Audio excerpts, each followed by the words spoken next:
What? We're just talking. Can you believe it? Every week it's a different reality.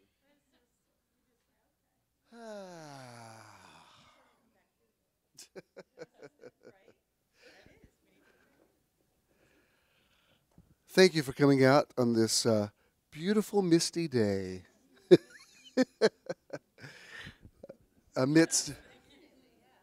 Amidst all the texts I got this morning, people tell me it's raining. I'm like, really?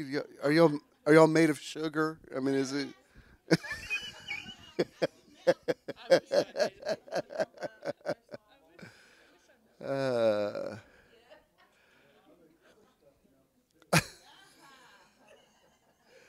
I think everybody's had a minute to say hello, so we're in agreement for a beautiful day. I really do have an important word for you today, and I'm glad you all are here because different ones of you bring different energy that helps me say what needs to be said. I know you know this, but you know it's not just me teaching. It's us. We create. I'm not saying I want y'all to talk while I'm talking. I'm just saying it's part of your energy. You know, to go take the mic. He said we were all doing. That's not what I said. But I pick up your agreement, your insights, whatever. And so, are we on the World Wide Web yet, Charles? Those of you who are just logging on, welcome you. We'll get officially started in a momento. What? Yeah, we do. I absolutely do. So some people are surprised that it matters, but it does matter. It definitely does. So thank you for making the effort to be here. I lost count of how many people lined up last night at the wedding to tell me, you're still my pastor. And I'm like, okay, I haven't seen you in years, but sure. But those of you who still are engaged, that's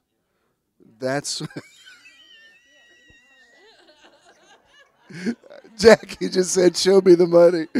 He said that. I didn't. Email him at Mr.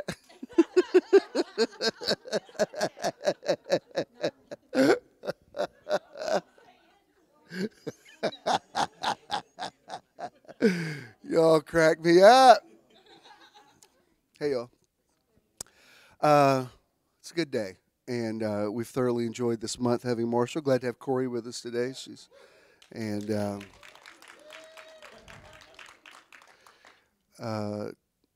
I love. He's never done anything that I didn't love, and so I know whatever he's got for us today will be the icing on the cake. And so thank you so much, Marshall, for being with us this month. Once again, would you please welcome our friend, our brother, Marshall Ruffin. Marshall.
Some bright morning, when this life is over,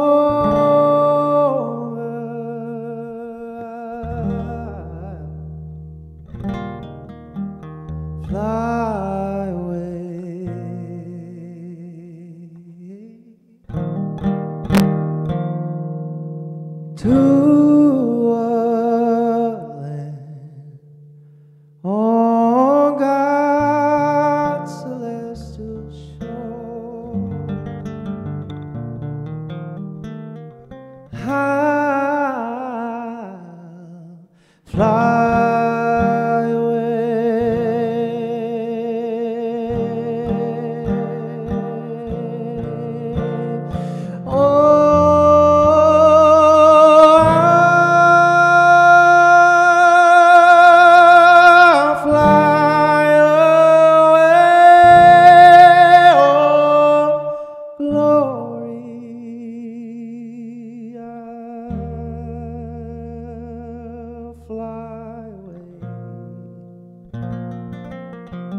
when I die. Hallelujah, by and by.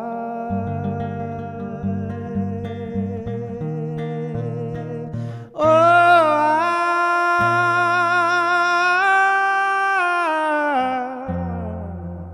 fly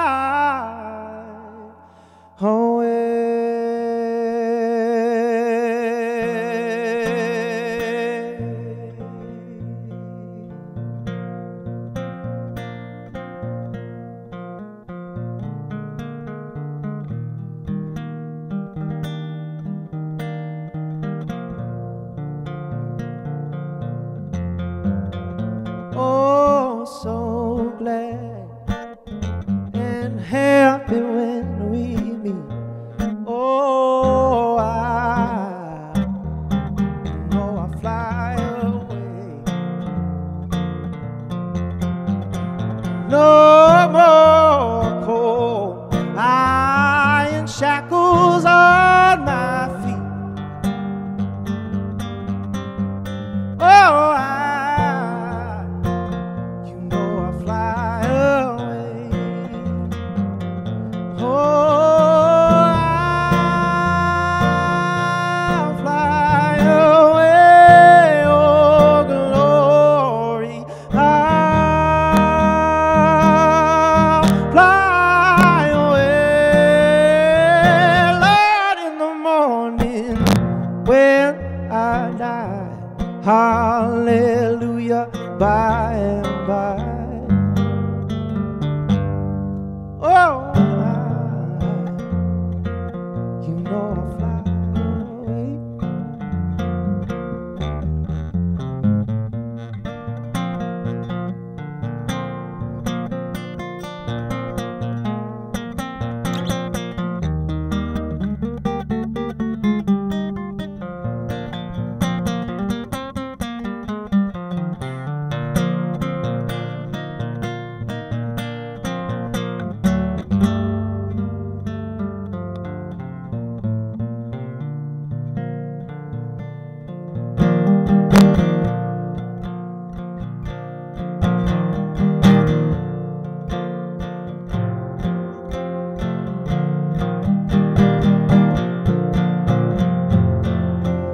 Just a few more weary days and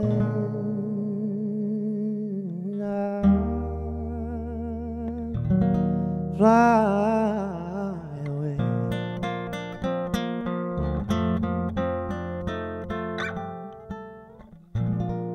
To a land where my joys will never end. I'll fly away. Oh,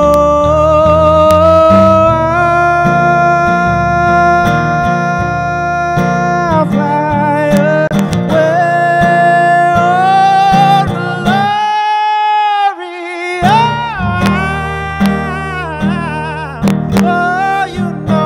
fly away.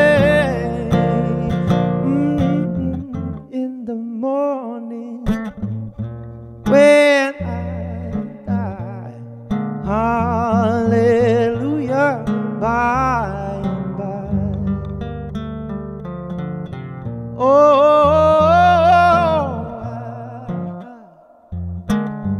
you know I'll fly away.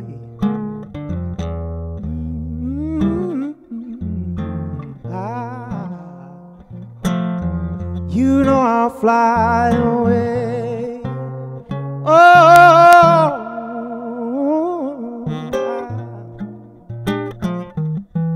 you know I'll fly away.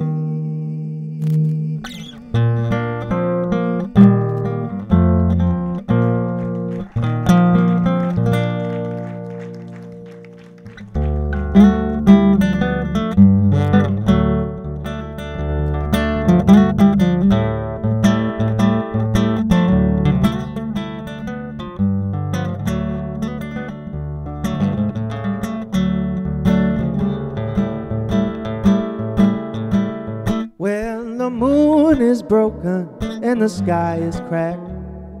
Come on up to the house. The only thing that you can see is all that you lack. You better come on up to the house. Oh, when you're fussing and you're fighting, it won't do you no good. Come on up to the house. You better get down off your cross. We could use the wood. Yeah, come on up to the house. Oh, you better come on up to the house. Oh, you better come on up to the house. Yeah, the world is not my home. I'm just passing through. I'm gonna get on up to the house.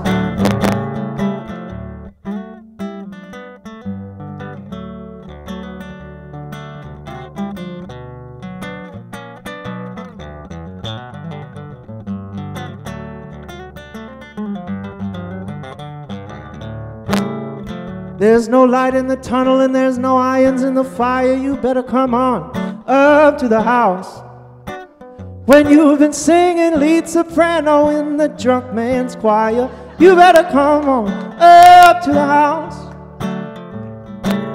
Oh, does life seem nasty, brutish and short? Just come on up to the house.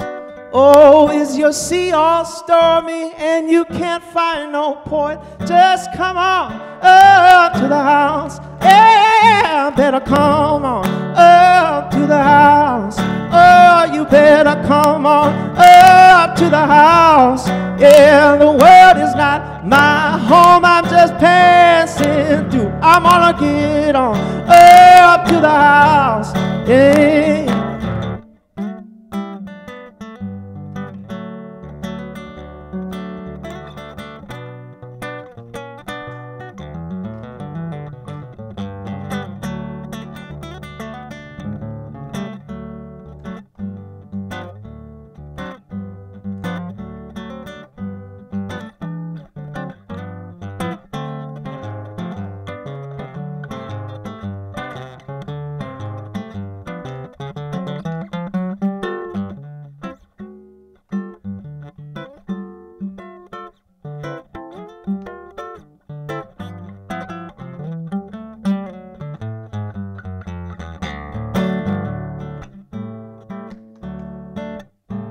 There's nothing in the world that you need to do but get on up to the house. When you've been whipped by the forces that are inside you, just come on up to the house. When you're high on top of your mountain of woe, come on up to the house. Oh, when you know you should surrender, but you can't let go, just get on up to the house. Yeah, you better come on up to the house. Oh, you better come on up to the house. Yeah, the world is not my home. I'm just passing through. I gotta get on up to the house. Yeah, the world is not my home. I'm just passing through. I'm gonna get on up to the house.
Have you heard someone say,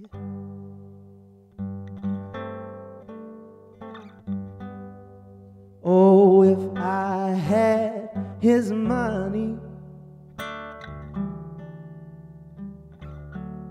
yes, I could do things my way.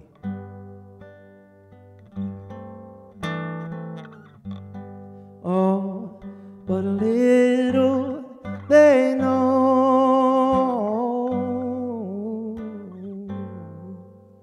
that it's so hard to find.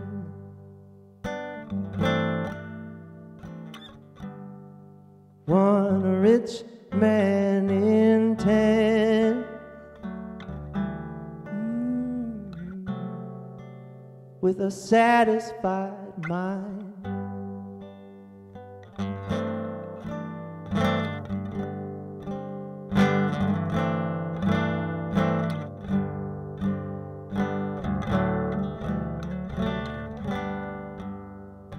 Once I was living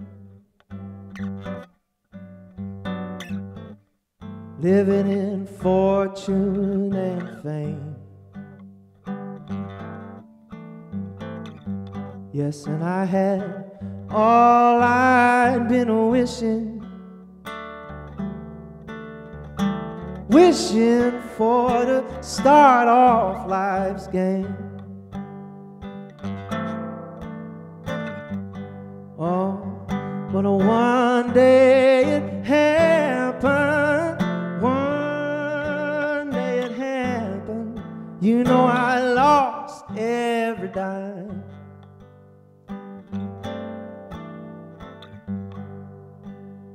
But I stayed the man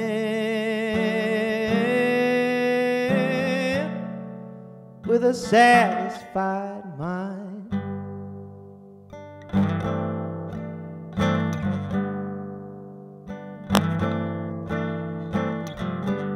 Oh, 'cause money can't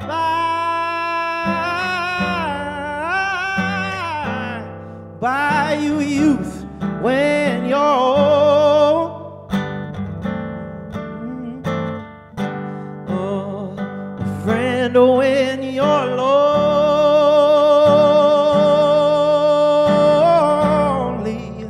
or a love that's grown cold. Yes, that wealthiest man, he is a pauper at times when he's compared to the man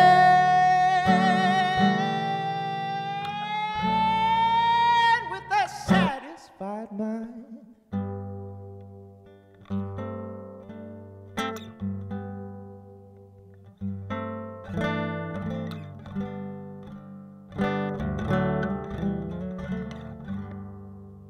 So when my life is over and my time has run out,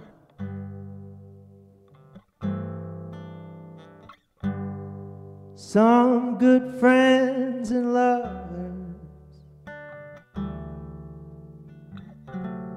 I will leave, there's no doubt. Oh, but one thing's for certain, one thing's for certain, when it comes to my time,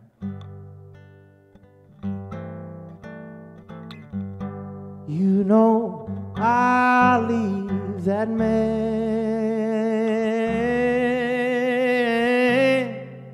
with a satisfied mind. Oh, one thing's for certain,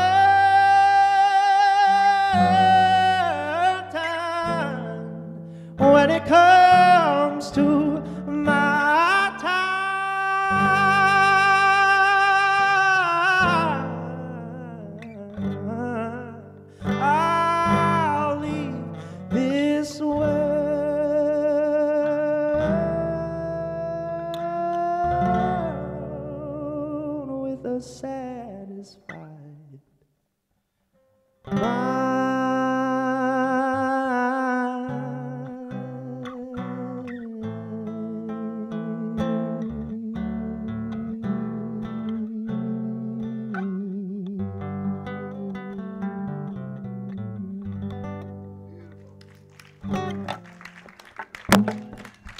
Marshall Ruffin.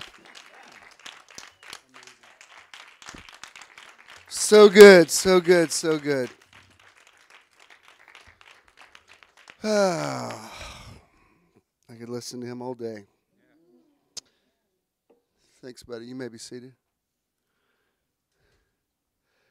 I think I'm going to do a little meditation before I speak, but so I'll give everybody a chance to get in. Let's go ahead and do the business part. Not business, but you know what I'm saying. Or taking care of business. Our outreach this month is the Atlanta Children's Shelter. And we didn't realize we had to write.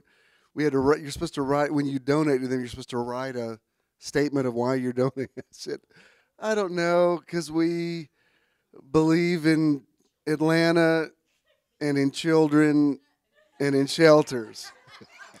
I mean, just don't give me a homework assignment. Just take the check.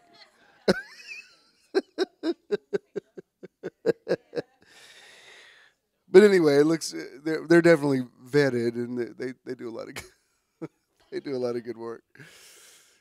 So anyway, we've said that, and clearly, since this is the end of the month, we didn't do a January event. February, who knows? But I did go ahead and post an event page for April 3rd because it's closer than I realized, and we are doing. Oh, you have it. Well,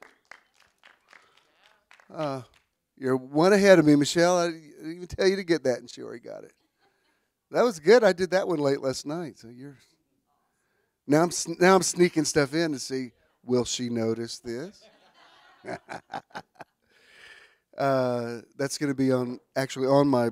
I need to stop being afraid to say it. 60th birthday on April the 3rd. And it's going to be in the Monaco Gallery of Paris-en-Prince. It's free admission. I still haven't worked out exactly how we're going to do it, but that will we'll figure that out.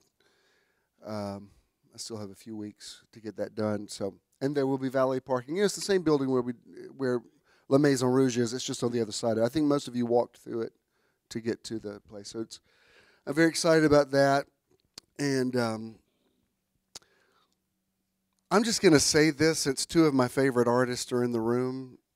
What I posted was various artists will be performing. Now, I'm not going to mention any names, but if you wanted to call some people, I don't know, think of somebody I might like, I don't know, and just say, as a birthday gift, would you come by and do a song? That's all I'm asking.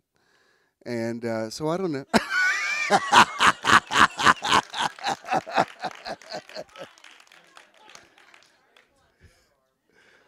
What makes you think I was talking about you, Shauna Corelli? I might have meant Jeff Colglazer and Ray Muscarello. I want them to sing.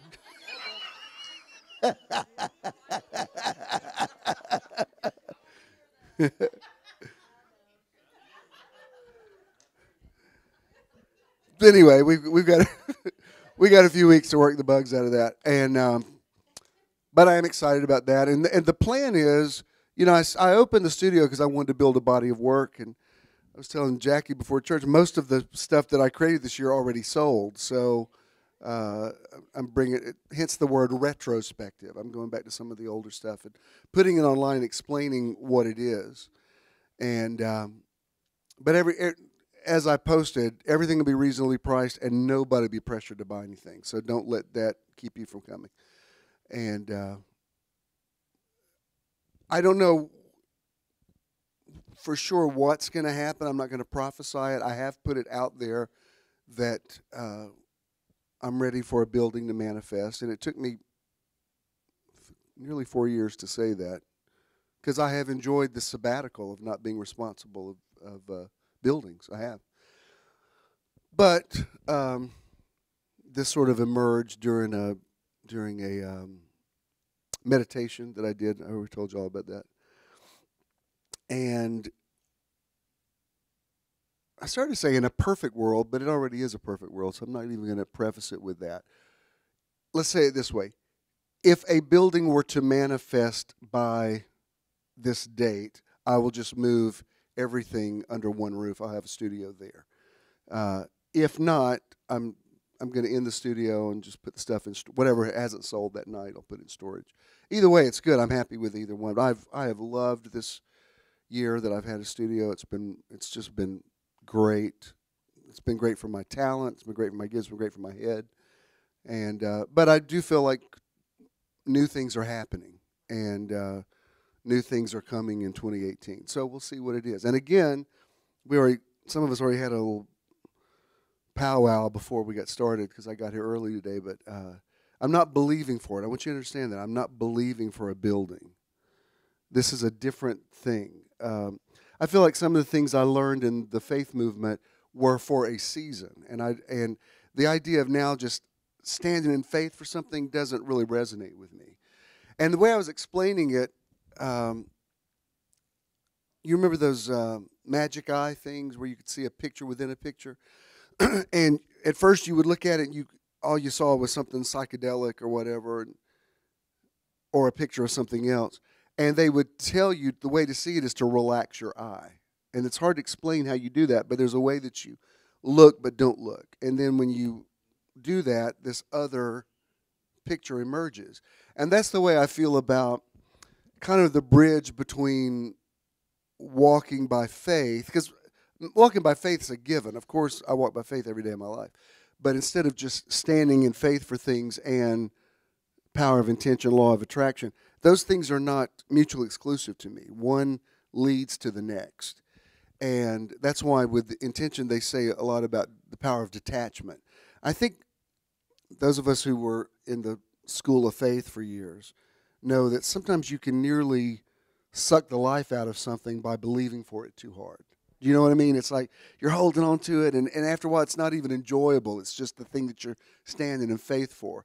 Whereas if you believe there's abundance in the universe and you put it out there, this is what I would like. Like, for instance, here's another one of those stories. And by the way, let me say before I forget, Wellington and Memory celebrated their 17th wedding anniversary this week. So congratulations. I married them 17 years ago. And I actually do remember that. Several couples came up to me last night and said, it's been 10 years. And I think, since what? Oh, I married y'all. Okay. I don't have any recollection of it, but okay. But I do remember, I remember marrying Wellington and Memory. So happy anniversary. But I know I'm always telling you a story about getting a table miraculously, but allow me to tell you one more that had just happened Friday night. There's a little place over here in Midtown, Cow Tippers, and it's where Ken and I had our first date there. And so for the first year we were together, we went there on the first, because we met on April 1st. So we would go on the 1st of every month. That was kind of how we celebrated. The first year we celebrated our month anniversary. Yes, yes, I know that's too much, but that's what we did. It's too adorable. But anyway, they're putting a high rise on that corner, so they're tearing it down. So it's closing Sunday, and I said, "Well, we got to go." And I've got a wedding Saturday night, and Sunday I'm not going to be able to get over there because we go to my folks' house on Sunday nights. I said, "We've got to go tonight," and we went there, and of course it was slammed because it's closing. I mean, drove through the parking lot. Was no possible way to park. It's so crowded, and I knew there's a dentist office you can park behind down the street. So I said, I guess it's legal to still park here. So I went down there and parked. There's some other cars there, so I assumed it was. It didn't say you'd be towed, and the office was closed. But anyway, we go in there, and again, it's like wall-to-wall people when you walk in. And you can tell when you walk in and the host is already exasperated.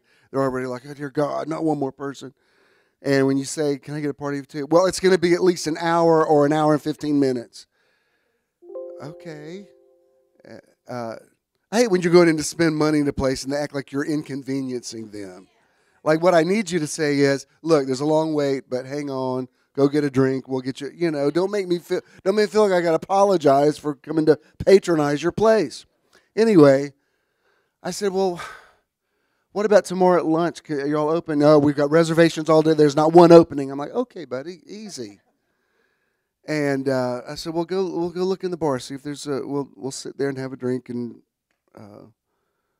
Nothing. I mean, the bar is crowded. It's just crazy. So I said, what do you want to do? Is it worth it?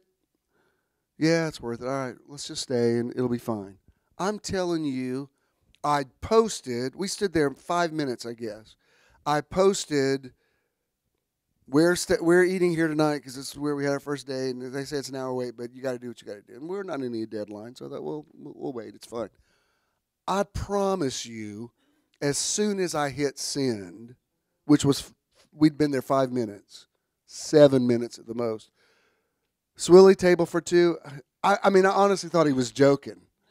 Like, okay, go take us to a beautiful window seat, which is what I would have asked for. Waiter comes up and says, look, we're really slammed tonight, but I'll get to you guys as soon as I can. Fine. I said, we're in no hurry. It's fine. We just, we feel sentimental about this place. The food was back. The food was back so quick that, again, I thought, are you sure this is our order? I mean, we were in and out of there, eating and everything, and I'm talking, yes, I know we're all sugar-free now, but we did share a little dessert. I admit it. Hi, I'm Jim. I had dessert Friday night. But, I mean, we didn't eat fast or anything. We took our time. We had coffee, whatever. We were out of there like in 30 minutes. And we walked out and said, I know people think I'm making this up, but this is like, I mean, he says there's no way less than an hour. And then as soon as I post the thing, I mean, I was planning on posting pictures on Instagram of us waiting, whatever. No, nothing. And I know that's just a table, but the point is we're not standing in faith for it. I didn't say, we believe in Jesus' name. We're just like, well, we'd like to get a table.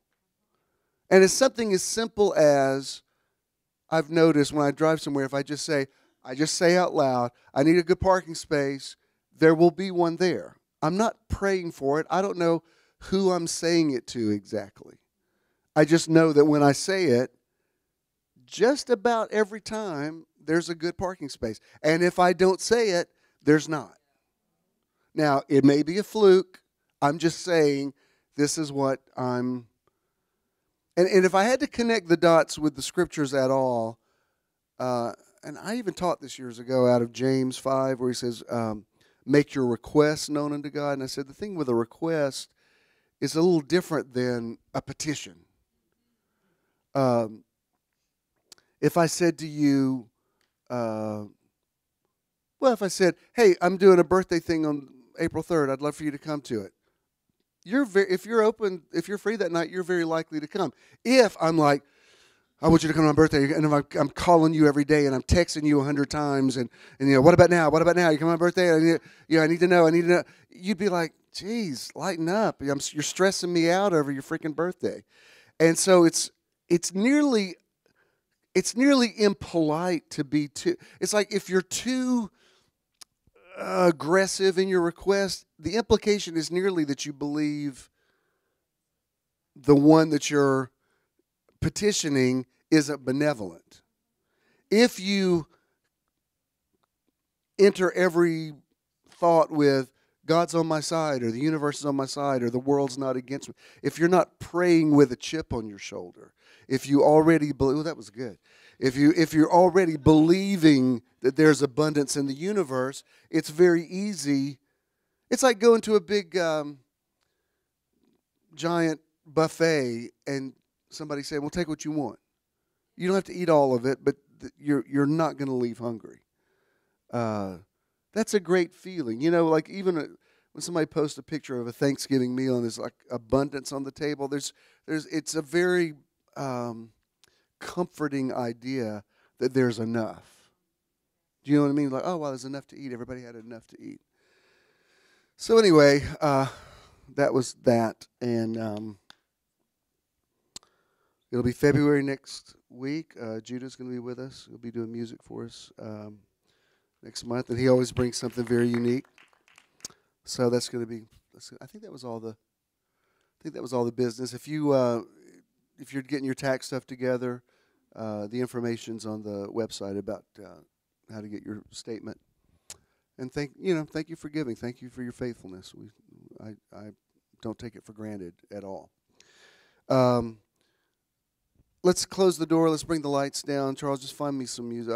I don't care how long it is. Just whatever you got.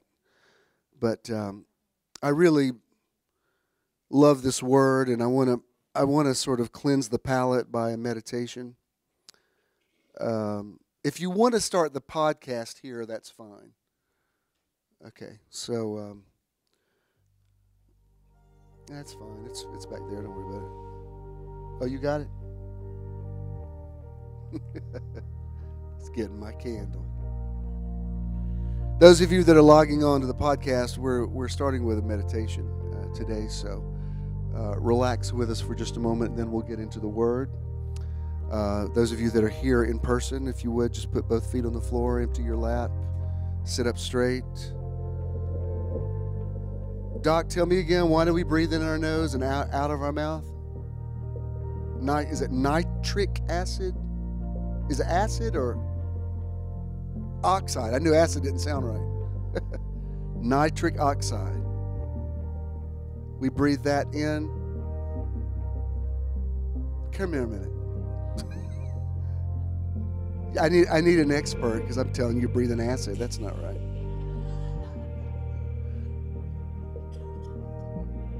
Tell me again about the breath. Why do we breathe in our nose and out of our mouth?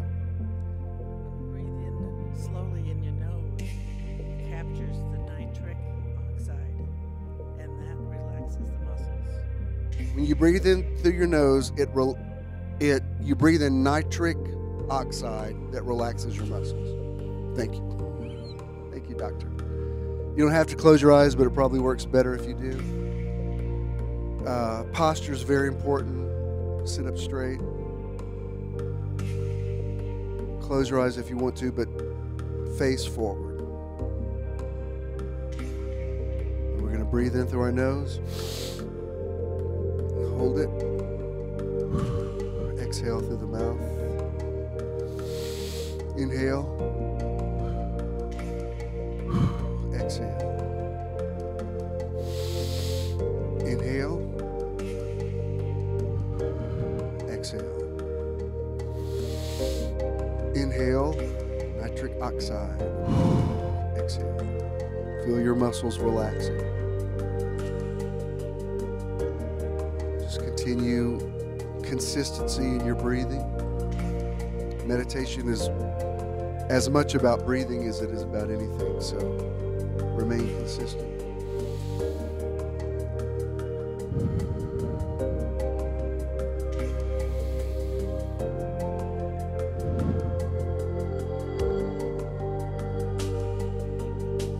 Seen it written that the answers aren't in the noise, the answers are in the silence. So get in touch with what's inside you.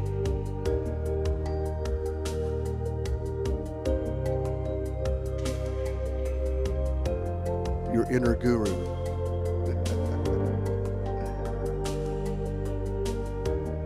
Whether you call that the Holy Spirit or however you define that, that's what's guiding you. The spirit of man is the candle of the Lord.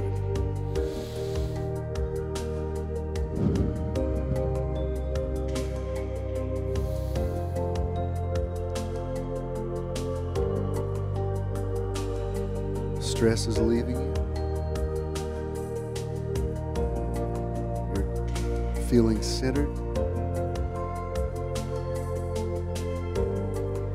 Calming effect coming on upon you and within you, coming out of you.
just exhale through your mouth, exhale through your skin, through your hair, through the tips of your fingers, out of your toes, out of the top of your head, out of your eyes, out of your ears.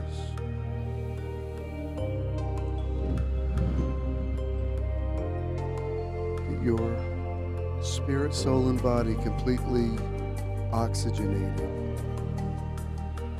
Spirit and breath, those words are used interchangeably. Breath is spirit, spirit is breath. Breathing is spiritual. Breath is life.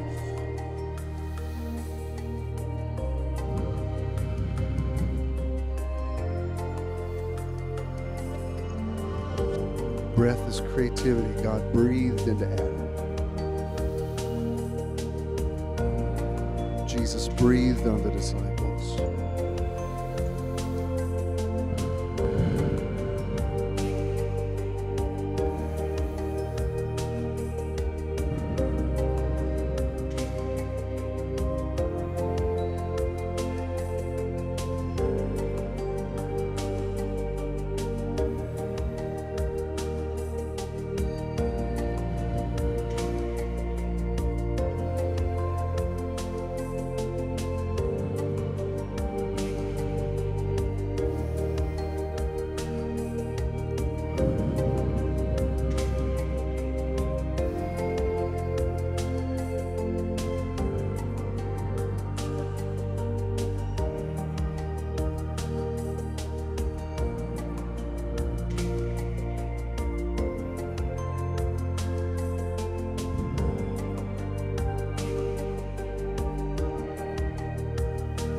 Now that you're centered, make a conscious connection with the person sitting next to you. Let's meditate together.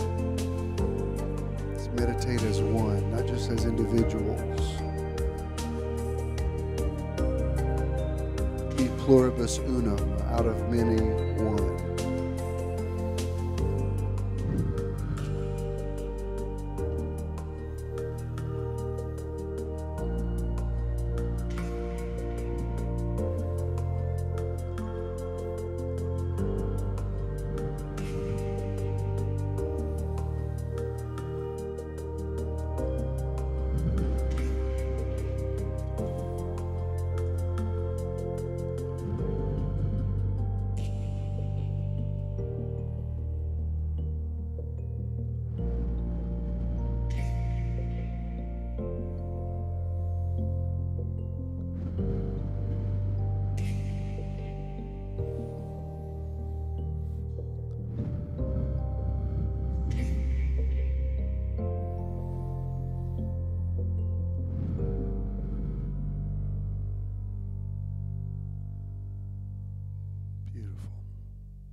Just very easily come out of it. But while you are coming out of it, because I did feel you make a connection, let me just, while this is still in the atmosphere, let me tell you what I want in a building, and let's just at least visualize that together. I want something in Midtown proper. I want something with ample parking. I want something that looks kind of industrial / loftish. I want it to be kind of rustic and cool. Seating capacity about this size is fine. Something that can double as if I ever want to use it for a jazz club or something like that. Something that's not just a church. And I know we'd have to work out the tax complications with that if it's just not a nonprofit. So I don't have all the answers to that. I'm just saying that's what I would like. Something that everybody can find that's easy, manageable. I'd like to have a screen because I've gotten used to using screens. You kind of get the idea of what I want. So get that picture in your head and feel the joy of manifesting that. Got it? All right. Now you can let people in. That was a good meditation. Would you take that? Thanks. You can bring the lights back up. Those of you listening to the podcast, we'll get into the teaching now. Coming to you live from Metron community in beautiful, historic Midtown Atlanta. We speak into this atmosphere and we say, let there be light.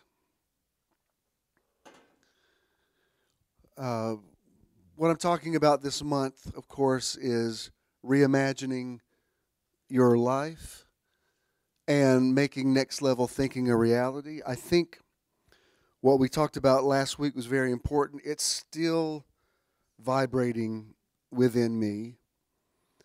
Please go back and listen to it if you haven't heard it, because we talked about the model that Moses used. You know, by the time Moses came along, most of the ancients they were marking time on a 7-day calendar, and we talked about that, where the 7 days came from, because it had to do with the month, the moon's rotation, which was about 28 to 29 days around however it rotates, and that the ancients already knew astronomically, is that right? How to they knew how to measure the days, and so when Moses gives his account of the creation, he speaks it as God created everything within 6 days and rested on the seventh, and it's a great model. I love Genesis 1. It may be my favorite chapter in the Bible, actually. And we talked about whether it's literal or not. If you get fixated on the literalness of something, you exalt the letter over the spirit, and it's the spirit of something that matters, not the letter of it. Paul came along and said the letter actually kills. International Standard Version says the written text kills, but the spirit gives life. One thing that I've said about our artist of the month, Marshall, who's with us today, is when he sings somebody else's work, say the same thing for Chandra, they interpret the song. They don't just cover it, they interpret the song. I've heard both of them do songs that I already liked, but it made me listen to the song in a different way because they were picking up, this is what the spirit of the song is, not just a cover. When somebody says they're a cover band, and that sounds boring to me. But if somebody's an interpreter of songs, I'm curious to hear, what's your interpretation of it? How do you hear that? And we talked about how God speaks everything into existence in Moses' account. It's every verse of Genesis 1 begins with, and God said, and then you'll see he creates, things day by day. And he ends every verse with, and it was good. And God said, and it was good. And God said, and it was good. And we got down to verse 31, and God looked, this is the 6th day, God looks back over all that he's created and says it is very good. And from that paradigm, he enters into what we call the Sabbath, the rest.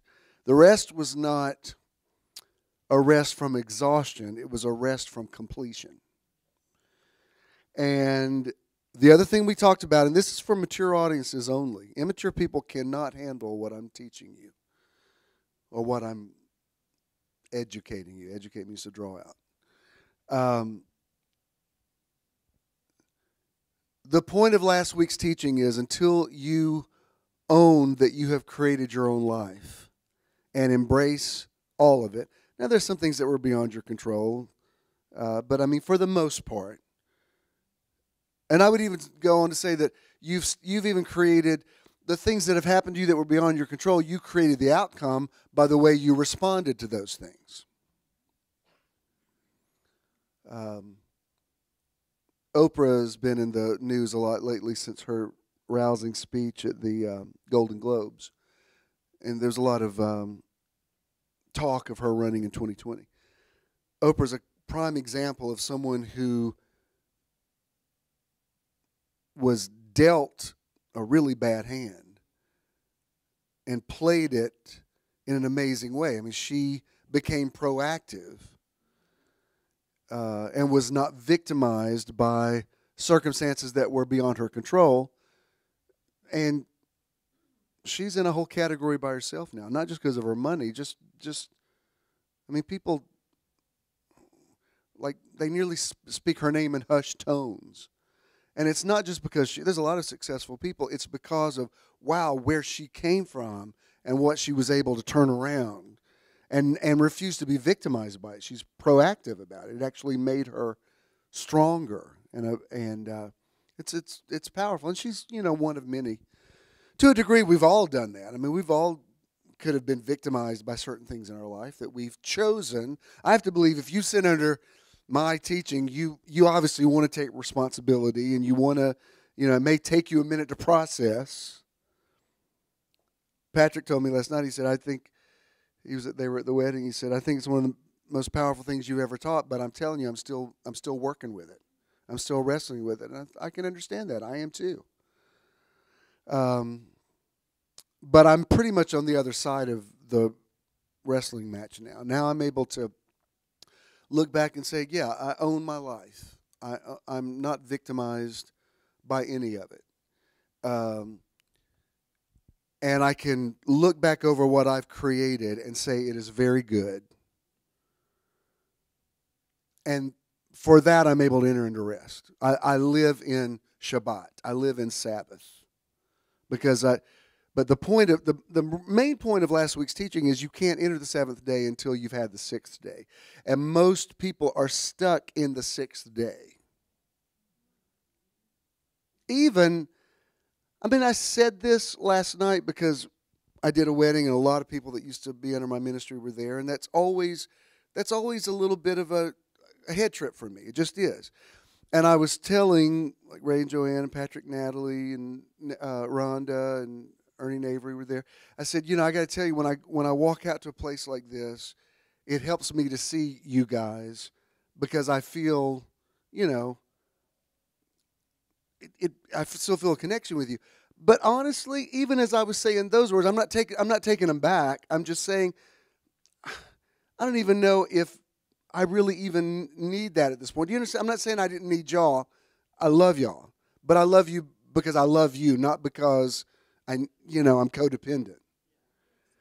And even as I was saying, I thought, I don't even know if that's even true anymore. Because a lot of people there, and it's,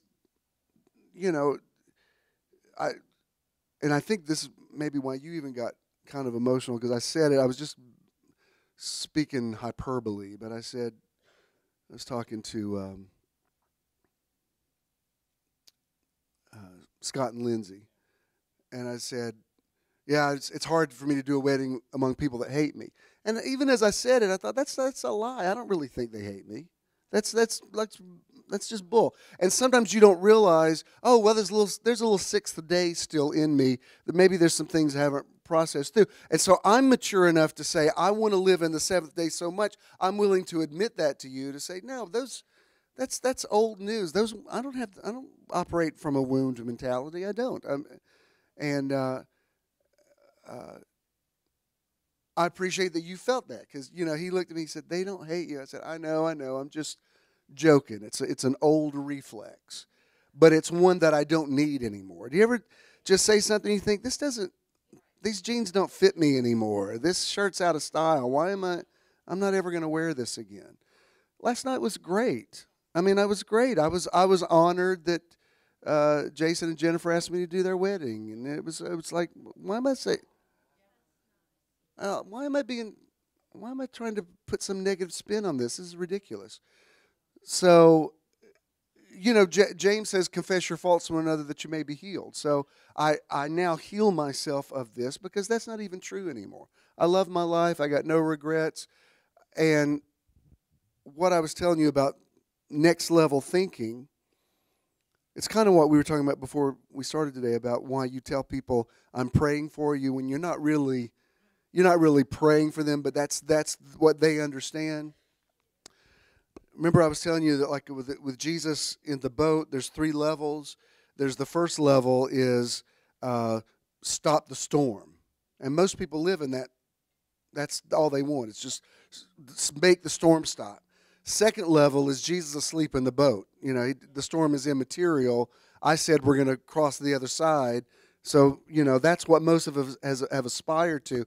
But the third level is getting to a place where you can wake up from your sleep and rebuke the storm and say, peace be still, and not condescend to the people who aren't where you are yet. You understand? And that's really the highest level. It's like I don't have to tell you, I don't need to argue. It's the vibration. I have sound effects. Cue the foghorn. And I think that's best case. Like Leslie said to me, good, better, best. Best case is I don't want to argue with you. If somebody says, don't send me vibes, I need you to pray for me, then okay, baby, by stripes you're healed. Fine. If that's where your comfort zone is, I just want you to be well. I think you're missing the point. As I've told you before, if I'm really sick, do whatever you got to do. Come do a rain dance, rattle some beads, call the prayer tower at ORU. I'm fine, get it, whatever. But I'm just saying, let's get everybody on the side of getting well, not fixating on you didn't pray it right. Rutherford posted something this week that I thought, Rutherford posts so much stuff that I only do like every fifth post because it's just too much. It's like, dude, you need a church. You got too much to say. You're backed up. You need to, I can't even say that much stuff. I'm just like, here's a thing from Year in the Now. Bye. But he's kind of brilliant. And he posted something about, he said, when I feed my chickens, he's got a pen up there, they know how to pick out the feed in the midst of all the everything that's out there, rocks and poop and dirt and everything. And I thought, everybody divides the word. They just divide it. Everybody decides what they will take and what they reject. Jesus said, if your hand offends you, cut it off. We've all divided that out. We always say, no, he didn't mean that literally, So everybody divides it. But I thought that's a clever way of saying it, that you know how to, find the nourishment. So we talked all about that. Now, here's where I want to take you today. I have shared this with you before, this little excerpt out of Matthew chapter 4. It's what we call the story of the Mount of Temptation. And it's been about a year ago, I think. I already showed you how the King James says it and then how it says it in the Khaboris manuscript, which was the Aramaic. But I want to bring it back to make a point today. And just bear with me. I think most of you are already here, but let me make my case. You know how we've said for years, the first image we have of what we have traditionally called Satan or the devil was the serpent in the garden. Now, some people would even argue with that. That wasn't a type of Satan. That was in some cultures, the serpent's actually a positive, a beautiful thing. But I'm coming from a Christian paradigm here, so just stay with me. We see a serpent. He's not. Genesis doesn't call him the devil. It says the serpent was the most subtle and cunning of any of the creatures. So the Genesis account just calls it a talking snake. By the time we get to Revelation, we have dragons, with 7 heads coming up out of the sea, and John refers to him as that old dragon. And there was war in heaven, and Satan and his angels. And you think, wow, that's an amazing progression from just a subtle serpent to dragons. Now, if Jesus could say to his disciples, "Who do you say that I am?" If we're basically God's creating us, but we're creating God. If we say that about a deity, why couldn't we say that about this thing that we've called the devil or Satan or whatever? Isn't it that people have made the serpent into a dragon? And I was thinking about, in the Old Testament, Satan's nearly non-existent, except in Job, which is probably the oldest book. But even in Job, as we've talked about at the end of Job, God speaks to Job out of the whirlwind, and he says, you have the power. Neither God nor the devil has the power. You have the power. You deck yourself with majesty. You declare. I mean, Job is actually the ultimate humanist manifesto, because even God says, I can't fix this for you. You have to fix this for you. I don't know how people haven't seen that in Job. It's so clear. And that's the beginning of Job is God and the devil rolling the dice over Job's life. And the outcome is Job has to fix it. Man, that's virtually missing in the modern church. Because I know the theology I grew up with was everything's out of our control. Everything's either God or the devil. Even with the charismatic movement, we believed in a good God and a bad devil. And, there was very little personal responsibility. It was all these unseen forces out there. I'm getting ahead of myself, but let me say that, all through the Psalms, David seems to have no awareness of Satan. Virtually, the Old Testament's, he's non-existent. Then we get to the Gospels, which actually were written after the epistles, but let's go in the sequence of the Bible. We get to the Gospels, and interestingly, there are demonic manifestations, but what's really interesting is the demons are the only ones that seem to recognize Jesus in the Gospels. The religious people have no idea who he is, but the demons, you go to Mark chapter 1, and the demons are screaming out, we know who you are, Son of God, have you come to destroy us before the time? So you think, well, that's really interesting. And the demons are submitted to God's will. Remember, they say, please don't cast us out of this country. Let us go into these pigs. They don't have the power to even decide where they're going to go. Like, they even have to ask God's permission. And I can't remember where it is now, but I used a scripture I think it was the first school of the Bible. When I found this script, I didn't plan to mention it today. I would have looked it up. But it's where, it's just bizarre, but it's where the angels they're talking about a situation with dealing with man, and one of the angels says, well, I'll disguise myself as an evil spirit. And God told him to do it. It's like, what? I'll find it next week, because it's such a bizarre scripture. My mind nearly rejects it. That's why I can't remember it right now. But in the Old Testament, Saul was vexed with what they called evil spirit. Probably he was bipolar, manic depressive, and the music calmed him down. And when people didn't understand, in ancient times, they didn't understand biological, chemical manifestations like that. They thought it was a demon. Probably the boy that was brought to Jesus probably was epileptic. But, if you've ever seen an epileptic seizure and you didn't know what it was, you would attribute it to something demonic. When we flew back from New York, we had such a beautiful trip, and there was we were sitting there at JFK Airport about to get on the plane, and you hear this blood-curdling scream. And I said, what the heck is that? And we saw it's a young Asian guy who was getting on the plane who clearly had Tourette syndrome. And he would just scream out. And I said, you said it's going to be a long flight. And, of course, we were across the aisle from him. And at first it was like, oh, my God, how are we going to do this? And then I actually felt compassion for him, because he would apologize. And I thought, I could see how people would have thought they didn't know this is something going on in his brain chemistry. This sounds like a demon, but it's not. He's, I really felt, at one point, before we took off, the flight attendant actually came back and took him off the plane, and I wanted to go, don't take him off. It's like, it's a disability like anything else, and, don't do that to him. And he came back on, and interestingly, by the end of the flight, we'd all gotten used to it. Like, the first few times he screamed, you could see everybody's head. When you hear a scream on a plane, it's a little disconcerting.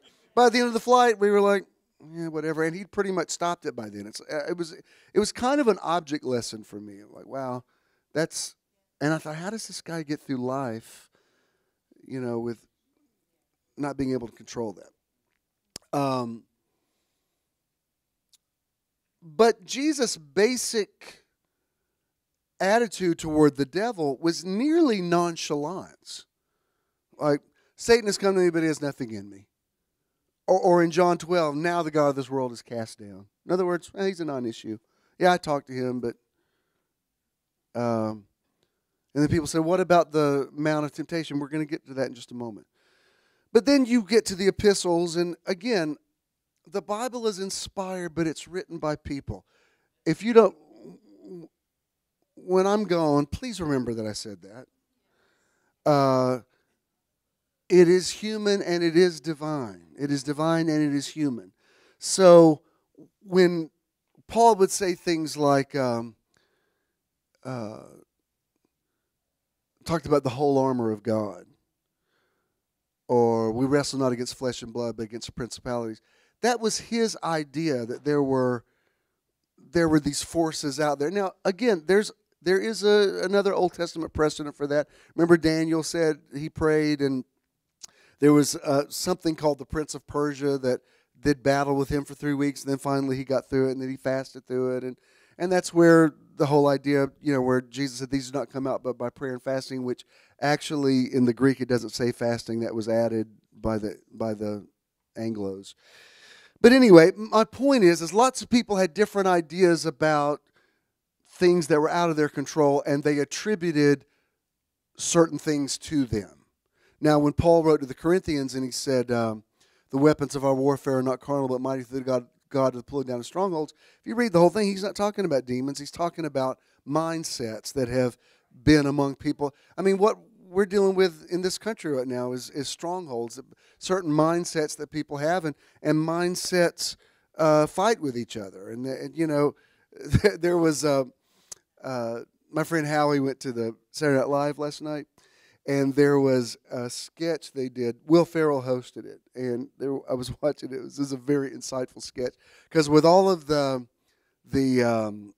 Me Too movement and all the sexual harassment stuff, one story that's come up is with this comedian Aziz Ansari, because a girl he had a date with, and they were sexual with each other, but she wrote a piece in the newspaper that he didn't pick up on her nonverbal cues, that she really didn't want to be physical with him. And so now some people are saying, like, that's not the same thing as rape or sexual assault. That's just a bad date. And if you say that, you're watering down the Me Too movement, because people that actually were victims, it's getting blurred. But it's become a hot potato issue, because you can't say, like, I was even watching, can I just be real with y'all? I was watching the Golden Globes and a couple of weeks ago, and everybody wore black to commemorate their mourning for, or their solidarity with, against sexual harassment, which is a great idea.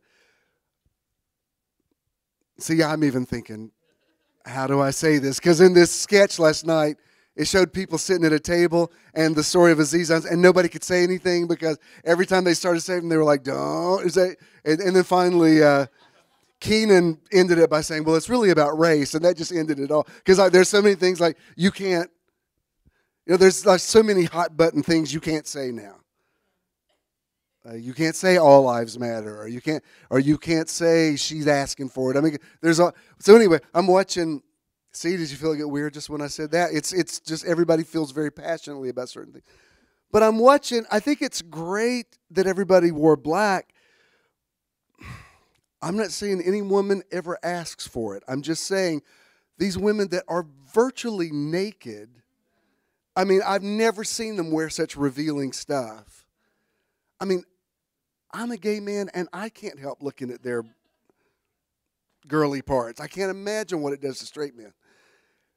And these women are virtually topless, saying, it's time for men to stop looking at us as sexual objects. And I'm like, I'm not saying that anybody ever deserves it, but your point would be made a little better if you didn't look quite so naked and sexy. Now, you can't say that, because if you say that, that's like, oh, well, you're saying, no, I know no means no. I mean, if a prostitute says no, that means no. So I get that. I've seen some guys post on Facebook like, well, I don't even know, I can't even compliment a woman at work now. Like, dude, I think you know the difference in that. Saying you look great today, I don't think is sexual harassment. Saying come to my office and lock the door, I think we all know. And if you don't, I'm going to have you fired or blackballed or something like that. Anyway, the point is, what was the point? There was a point to it. I was talking about. Yes, exactly. Strongholds. There are ways now. Like if you watch, I watched a little bit of Mad Men, and that was showing office life in the early '60s, and those were certain mindsets that men and women had back then. That was just, well, that's just part of the, and so we are in a revolution right now of changing the way you think about sexual roles and gender roles and race roles. Everything's, now we have a reality.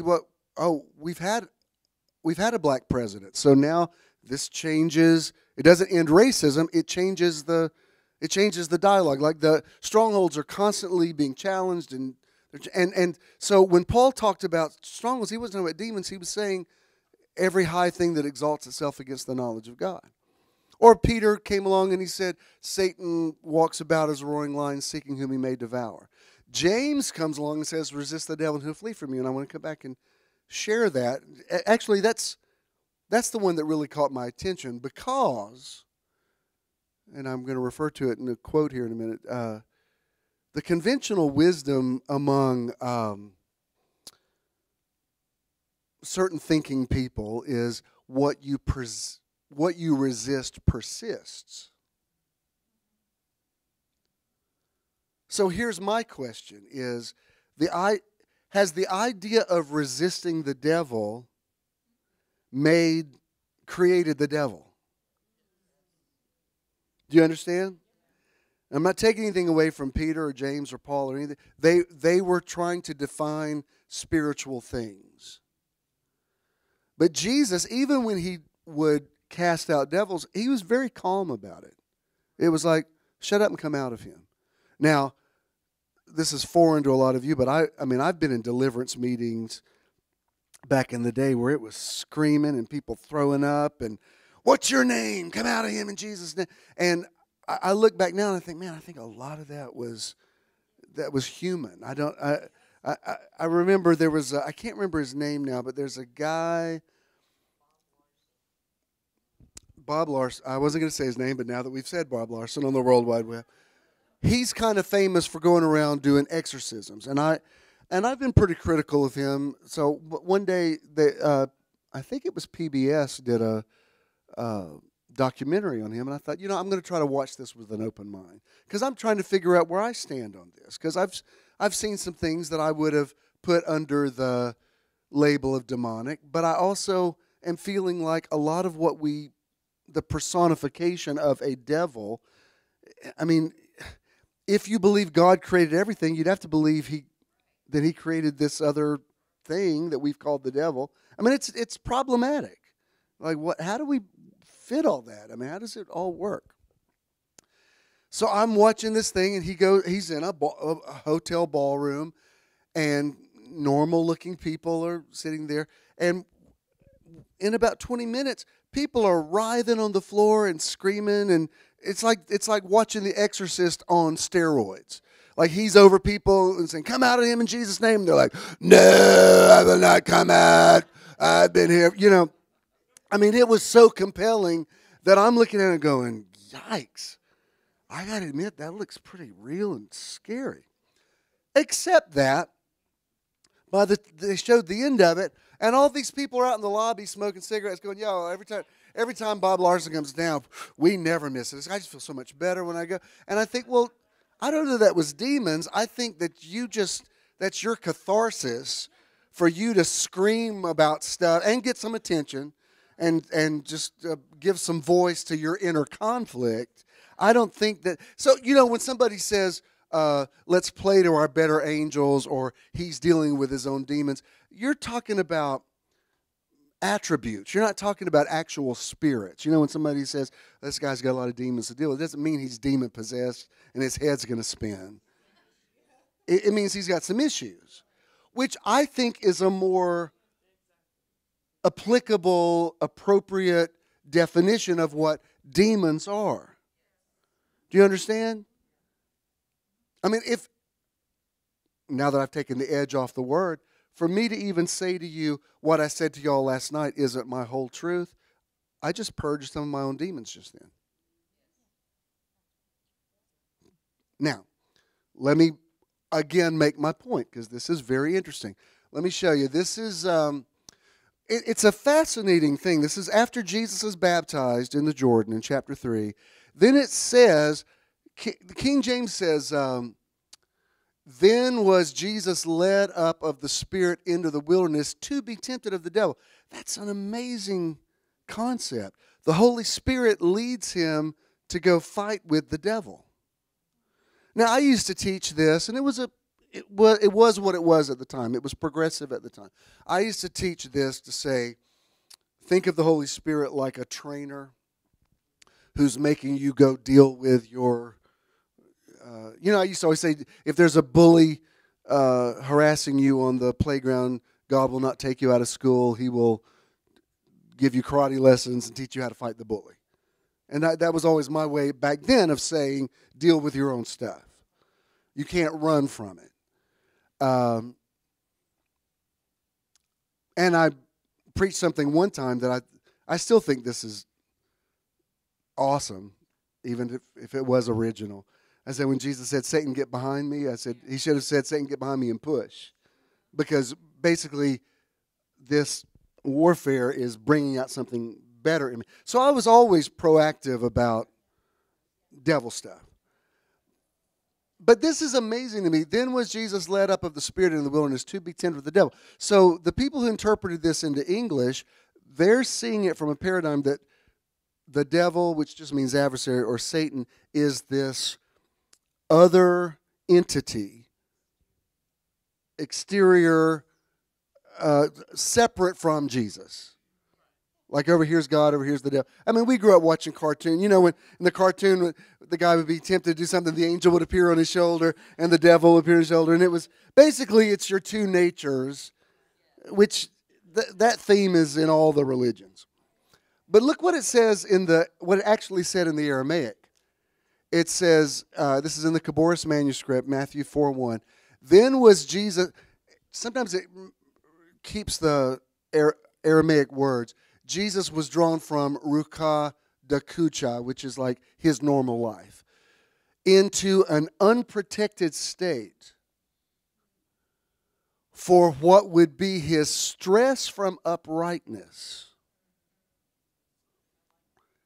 Now, when you read that, you think, how'd they get the devil out of that? Because basically what this is saying is Jesus took some time away in isolation to figure out who he was. And the stress of his uprightness, the stress of declaring that you're the Son of God and not second guessing it. Let me tell you, righteousness, I mean, it's hard to set yourself up as righteous, because there's always somebody there to point out that you certainly are not. And I was thinking this today. I was thinking how we feel certain things. Like I remember years ago when I left the Assemblies of God because I'd gotten married a second time. I wasn't really a part of this. I wasn't even connected with the Assemblies of God. But I remember emotionally feeling like once I was there no longer, I felt psychologically the weight of the church on me more. It's hard to explain, but it's like even though I didn't ask them for anything, the only thing they ever did for me is they paid my first month's rent on that first building in Conyers. We did everything else ourselves. But there was something psychologically about a higher governing body that just, I remember feeling the stress of the church. It's strange. I remember the day that I felt the stress of the building program. I remember walking through the parking lot one day, and I remember when those acres fell on me, those 43 acres. I mean, like my knees nearly buckled. And it's a psychological thing that's like, wow, I really felt that. I feel it now, and if my mom's watching, don't be offended at this, but I feel it with my parents. Like he was asking me today, he said, do you want to go to New York for your birthday? I said, I don't know. I don't know. If I do, I might see if I can get one of the kids to stay with mom and dad just because I feel them. I feel they wouldn't ask me not to go out of town, but they're in a place now where I can feel, I don't know if I can be that far away.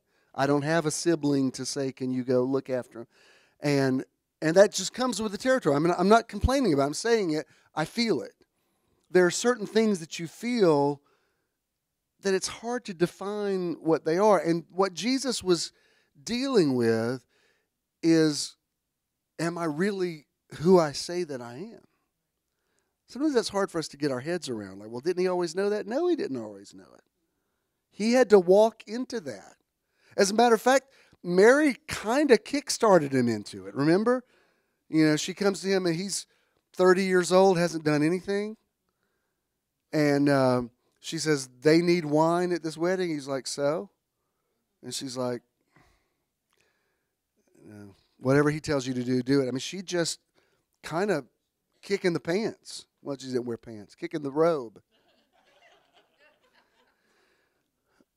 And you could see him kind of reluctantly. Remember when somebody comes and says, I call you good? He says, why do you call me good? There's none good but God. You could see he had his own conflict with it.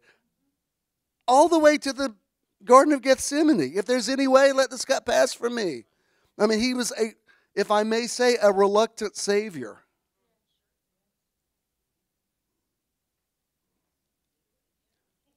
So here it says he goes.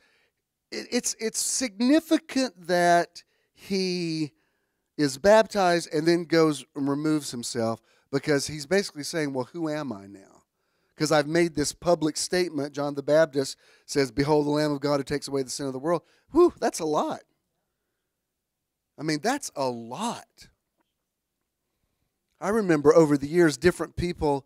I mean, I'm glad that you believe my word, but I know there were some like young Christians who would just believe everything I said to the point that I would say, look, you're making me a little nervous. I want you to hear my voice, but try everything that I teach. I mean, don't just accept it. You need to develop your own. I don't want to be a cult leader. Like, you need to get your own revelation and weigh it next to mine. What I say needs to resonate with you, not just because you're a devotee of mine. I don't like that. I remember back in the early 80s when I was greatly involved in the charismatic movement, we did a lot of gifts of the Spirit. I met these women one time who had been to meetings of mine and had transcribed prophecies that I'd given, and that's what they weren't studying the Bible. They were studying the words that I said. And I said, I got to tell you, that creeps me out a little bit. I said, I think y'all are putting too much. We know in part, we prophesy in part. I'm not saying I'm a false prophet. I'm just saying I shouldn't be your only source. I never wanted that. I was always shying away from that. I remember the day I walked in my dad's church, and the lady who was usher, we had a lot of first-time visitors because we were on TV, and it was a huge amount of visitors every Sunday. And I remember this woman introducing me to them. She says, and this is, I was pastor then, this is Pastor Swilley. Let him pray for it. Everybody he touches falls out on the floor. And I thought, I don't want to be known for that. No, that's Benny Hinn's gig. I don't want to be the falling out guy. And so I'm constantly weaning people off of that. That's why anybody that ever has thought I was a cult leader, it's laughable because I think I am so the opposite of that. But let me show you this next, in verse 2, it says, now, this is in the New King James. Now, when the tempter came to him, he said, and he's using the pronoun he said, if you are the Son of God, command that these stones become bread. You know the story. Let me show you what it says in the Khaboris manuscript in 4:2. Then came his own temptations and said to him, if you are the Son of God, or Alaha, say to these stones become bread. Really, he's saying, if I am the Son of God, I could do this, I guess. So he's having to figure out, what are my own limitations? It's interesting, even stories of superheroes kind of tap into this. Like, why does Superman pretend like he's Clark Kent? Like, why wouldn't he just be Superman and go around and help everybody? Why has he got to go through this charade? But there's the idea of, I don't want to be that all the time. I need to feel human. I mean, Jesus would heal people and say, don't tell anybody about this. Don't, he raises Jairus' daughter from the dead. Don't tell anybody. He's clearly not looking for exaltation. I mean, that's why when you go read what other people wrote about him, he's highly exalted and stuff. I think, did he say that? Because it seems to me, when he was here, he's saying it's necessary that I go away. Now, I know I'm striking at the very foundation of Christianity there. Like, wait, do we even worship Jesus? I don't know. When he was here, he told us not to. Now, when John has a revelation, it's, he's the King of Kings and the Lord of Lords, and but that didn't come from Jesus. Paul's the one that said he was highly exalted and given a name that's above every name. He didn't say that. Now, I'm not saying they were wrong. I'm just saying that came from other people's ideas. His idea was, it's necessary that I go away so the Holy Spirit can come. And they come to crown him as king. Remember after he fed the thousands? And he disappeared. No. Even him coming into Jerusalem on the back of a donkey was basically being ironic. He was basically saying, do not make me a king. I am not a king. I mean, it nearly was like a slap in the face to those people who, were trying to make him something that he wasn't. Like, no, my kingdom's not even of this world. You're completely missing the point. Then if you skip down to verse 5, in the King James it says, then the devil took him into the holy city, set him up on the pinnacle of the temple, and the rest of it is, he showed him all the kingdoms of the world. Here's what it says in the Khaboris, or in the Aramaic. Then uprightness carried him to a holy city and stood him upon the pinnacle of the temple. In other words, his own reputation took him up there and messed with him. Look, I can understand it. I can't tell you how many times I've said to myself, oh yeah, that's easy for you to tell everybody how they should walk in faith. Why don't you do a little bit of that? I mean, I know it.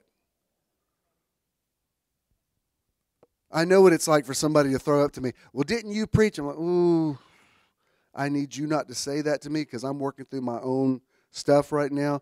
Don't throw up my uprightness to me because I got a love-hate relationship with it as is.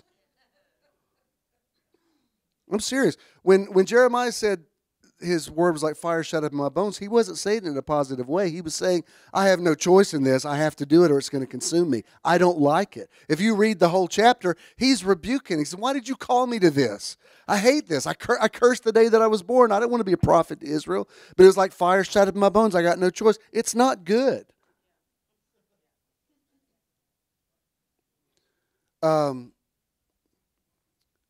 Then skip down to verse 7. In the King James, it says, Jesus said to him, it is written again, you shall not tempt the Lord your God. We grew up hearing this. We picture him speaking to this other person. The Khaboris says in verse 7, Jesus said to it, also written to not put the Lord your God to a test. I mean, don't you see, this isn't fighting with the devil. This is him getting his equilibrium on how do I do this now?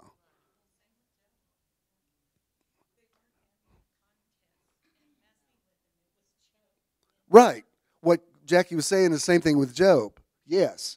It wasn't literally God and the devil up in heaven somewhere. It was Job dealing with, here's the good part of me and here's the bad part of me.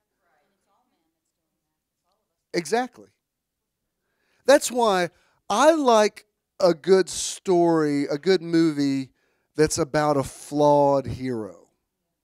I like seeing that, somebody that you can kind of relate to who, yeah, they do the heroic, but they've got their own issues. Bishop, are you saying Jesus had flaws? Hear me out. I'm saying he had humanity, and he dealt with, I mean, the writer of Hebrews taps into it and says he's tempted in all points. I can't even relate to that. There's some things I guarantee have never crossed my mind.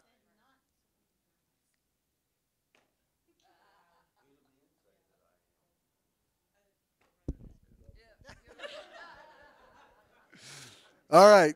Now look at this one, verse 8. I agree with everything y'all are saying. You're right. Y'all are awesome. Again, the devil took him up on an exceedingly high mountain and showed him all the kingdoms of the world and their glory.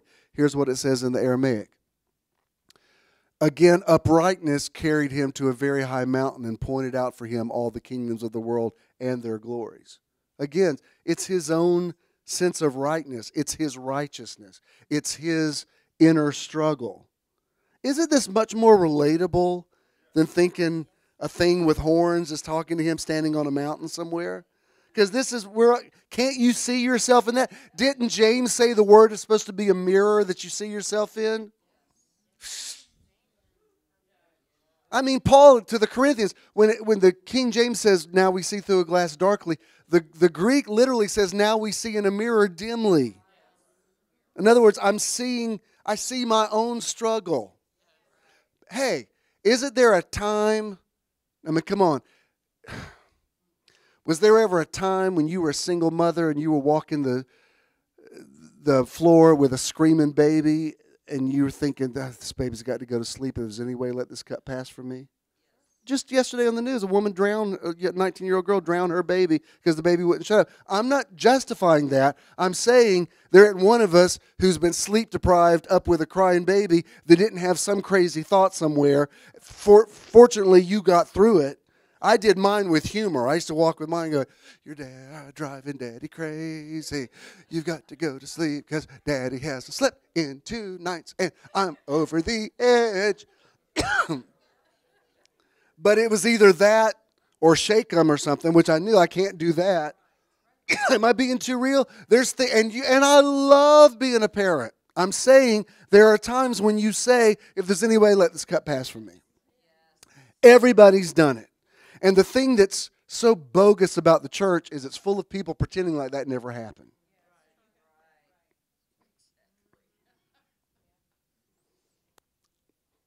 And then one more verse is verse 10.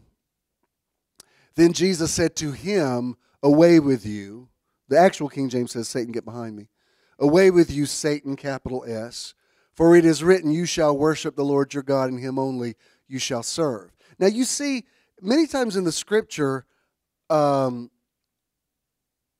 actually, do you remember when you took English lit, or not English, but grammar? There's a phrase called apostrophe, and it's when you address a thing as a person. Like you talk to the summer as if she's a beautiful woman. You know what I mean? You ascribe anthropomorphic attributes to an idea or a thing or something. Jesus said you cannot serve God and mammon, and it was a capital M. So he makes the idea of greed for money into a persona. Now we know there's not actually a thing walking around going, I am mammon. These demon voices are getting to it. But he puts a capital M on it. It's interesting. Here he puts capital S, Satan. Now look what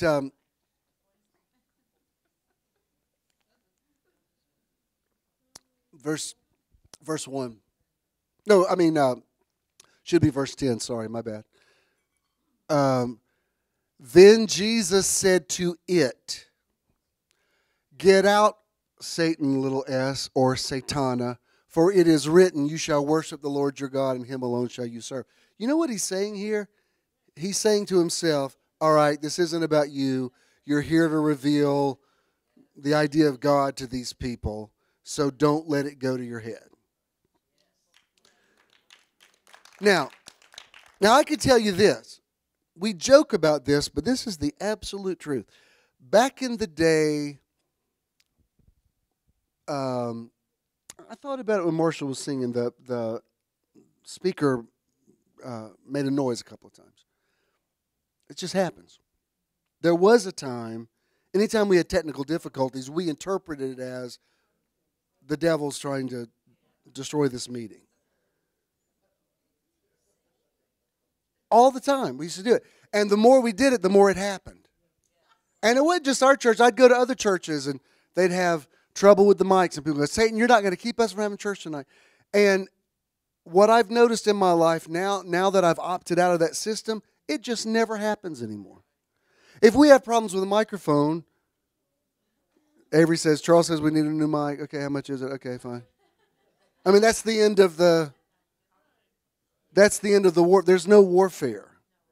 But we're so creative as human beings, we're creating our God and we're creating our devil. And it took me a long time to finally say that, because I do believe in a higher power.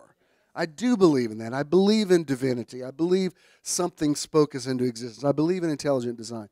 But I also know that people are serving, just like, think about how many different visions people have of America that live here. Think about how many different visions people have of God that are completely opposed to one another. Totally. You will walk out of here and say, man, I felt like God spoke to me. There's other people who hear what I'm saying today and say, that's total nonsense.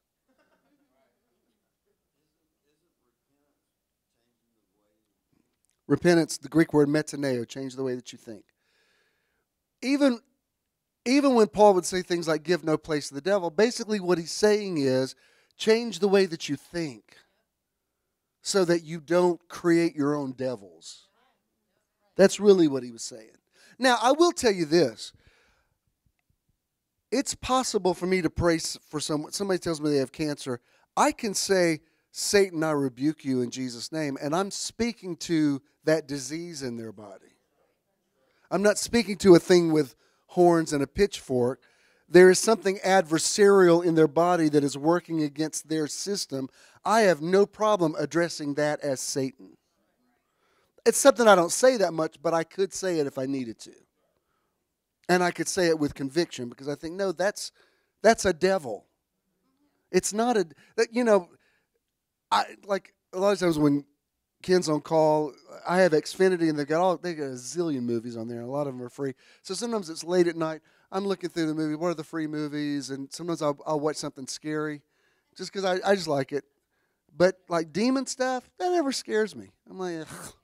It's like all that stuff. Like, that's not real. I mean, just like I can't even get into it. I'm like, that's not. Now a guy hiding. I don't want to see slasher stuff, but a guy hiding in the attic. That's a little scary. I might get into that.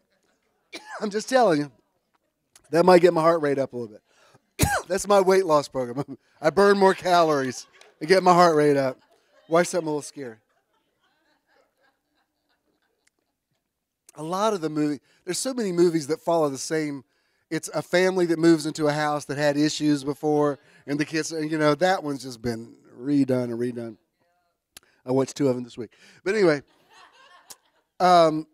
what's that got to do with reimagining your life? Well, it goes back to this thing about, take responsibility for your life. Like, if you do get a bad diagnosis, physical diagnosis, I think you're much more apt to get healing manifested if you own it, rather than saying some mythological spirit gave it to you. When the doctor tells you you have lung cancer, you need to go, I should have quit smoking 30 years ago. And then start doing what you can to get well. I've told you this story before. It sounds like I'm making it up. God is my witness. I went to visit a man, intensive care, dying of emphysema, walked in. So help me, he's smoking a cigar. I don't know how he got past the nurses with it. That wasn't the shocker to me. And honestly, if somebody smoked that many years, I'm like, they ain't got that much time. Let him have a cigarette. It ain't going to make no difference now. But he actually looked at me and said, "Preacher, I need you to pray for me. The devil's giving me cancer." And I'm like, "No, you did not. You're holding tobacco in your hand and blaming the devil." That is the most amazing thing I've ever seen. I mean, I've had lots of people with smoker's breath tell me that, but I've never seen anybody actually blow smoke out of their mouth and say, "Pray for me, that old devil's giving me the cancer." I'm like, wow. That is so horrible, it's beautiful. It's like I just got to get a video. That's the most amazing denial I've ever seen in my life. No wonder people love the devil so much. I mean, what a luxury, what a whipping boy to be able to say, "I don't know why this happened." Come on, let's get honest. We know why everything happened in our lives. Did I just get too real? I know why I did everything. Sometimes I don't like to admit it, but I'm like, no, I know what was really going on. I know why I did that. I mean, it's sobering and liberating at the same time to go, "No, I did that." All right, I've got to shut up. Let me show you this, and then y'all got to go. I like this, what this guy says. It's just a little piece of an article he wrote. Psychologically speaking, resistance and resolution are at opposite poles, for resistance has fundamentally to do with not being able or willing to deal with the negative experiences in your life. And ultimately, your happiness depends a lot more on handling than letting go of, 6th day into 7th day, such adversities than it does self-protectively denying them or fighting against them. Resist the devil and he'll flee from you. In addition, so does unwittingly holding on to their associated feelings of hurt, sorrow, anxiety, or anger. That's one thing that Dispenza talks a lot about. He says you don't realize it, but you even get addicted to the negative feelings. That's what I did last night. I said that, but I thought these people aren't adversarial with me. This is an old addiction. I don't have a rejection spirit with them. I'm honored that they asked me to do their wedding. I'm glad to see them. Without consciously deciding to, you can even get attached to feelings you haven't resolved.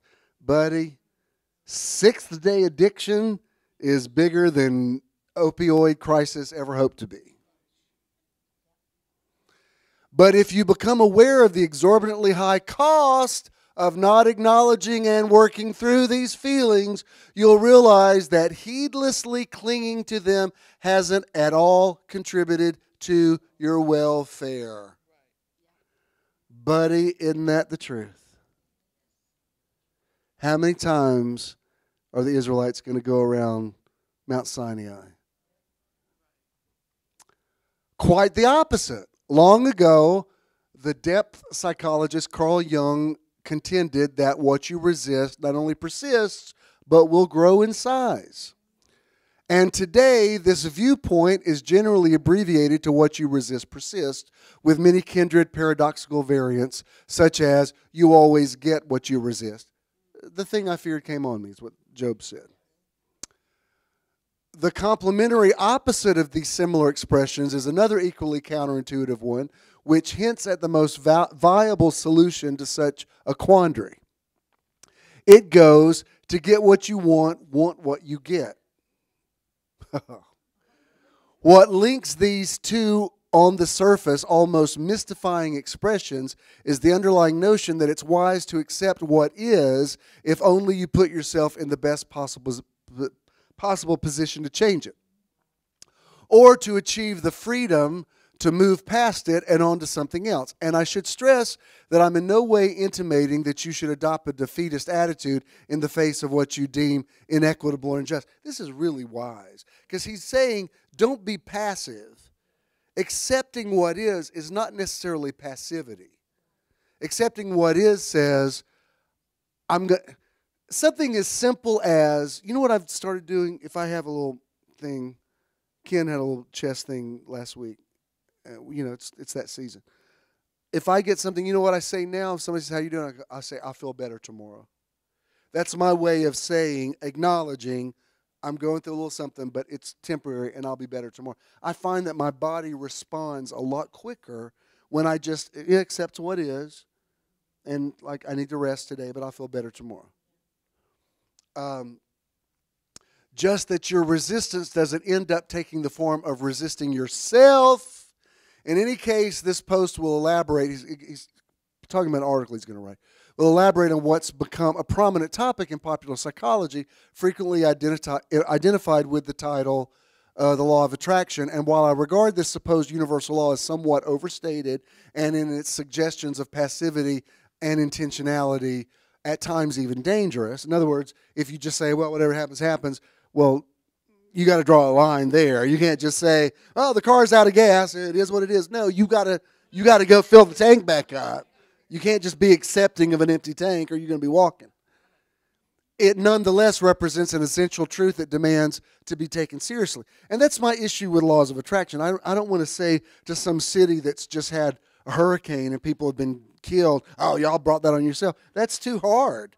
And I don't have all the answers to that. I'm saying in your life, you're making more happen than you realize. You're God more than you realize. You're the devil more than you realize. You just decide which thing you're going to be. And the sooner you embrace that, the sooner you walk in, let us make people in our image and let them have dominion. I swear I could talk another hour, but I can't. Put a comma there. We'll take it up next. No, this is the end, isn't it? This is the end of the topic. Well, we'll see. We'll see. This is good. Let's all stand. Woo! I know that was a lot of information, but I had to get all that in there. Because you can't just say the devil ain't real, bye. That's not you have to explain. Yes. Everything's in the mind. The fall of man was in the mind. Who told you were naked? All of it. Everything's in the mind. Paul didn't say you're transformed by the rebirth of your spirit. He says you're transformed by the renewing of your mind. Wow. You know what? Because of time, we won't run that. You know what to do. Go online. You know how to give. If you have a check, Danny, be back there to receive. If you have cash, pay it forward. You might want to just bless Marshall if you've enjoyed him this month. These artists never asked me to say that, but I'm always fine with that. I love that y'all got this. What? I thought you had a word. Look at you about to say something. All right. I love you so much. Go in peace. The angel of the Lord encamps round about you. Be divine. Take authority over your life. Walk in your divinity. And choose now to have the best week that you've ever had. Go do it. I love you. Bye.